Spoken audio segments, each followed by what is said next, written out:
এটা হচ্ছে সৌদি আরবের ফল বলে অনেকে স্কোয়াশ অথবা কোচা। এটা আমি স্বল্প পরিসরে চাষ করছি, যেহেতু এখানে বাজার ব্যবস্থা তেমন একটা ভালো না, কারণ সবাই এটা এমনিতে পরিচিত তেমন একটা নাই। এটা হচ্ছে সাম্মাম ফল, এটা হচ্ছে একটা বিদেশি ফল। এটা বাংলাদেশের বিভিন্ন অঞ্চলে আমি দেখেছি। এটা চাষাবাদ সম্পর্কে আমি ইউটিউব দেখে এটা আমি ইন্সপায়ার হই।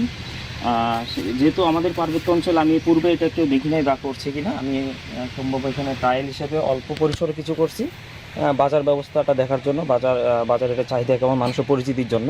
কিন্তু বাজার ব্যবস্থা বা ভালো পাই সামনে, হয়তো এটা আমি আরও বড় পরিসরে করার আমার চিন্তা ভাবনা আছে।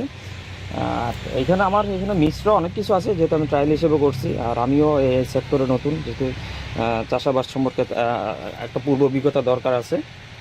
কোম্পানিতে জব করি, এই জবের পাশাপাশি আমি সকাল বিকাল যতটুকু সময় পাই এখানে আমি মিশ্র চাষগুলো করার চেষ্টা করতেছি।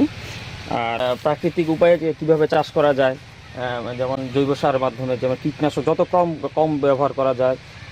আর্থিকভাবে আমি এরকম সচ্ছল না যে বড় পরিসরে করার, বা সরকারি যদি অনুদান বা এরকম কোনো সাহায্য সহযোগিতা পেলে দেখা যাচ্ছে আমি এটাকে আরও বড় পরিসরে করার। সবজি প্রজেক্টে আপনার প্রায় সব প্রকারই মোটামুটি সবজি আমি আবাদ করার চেষ্টা করছি। এখানে টমেটো আছে, ফুলকপি আছে, বাঁধাকপি আছে, তারপর সাম্মাম আছে, স্কোয়াশ আছে, হানি মেলন আছে, শসা আছে, তারপরে শাকের মধ্যে আছে পুঁই শাক, পালং শাক, বাটি শাক, রাই শাক, ধনিয়া পাতা, সবগুলোই মোটামুটি চাষ করার চেষ্টা করছি।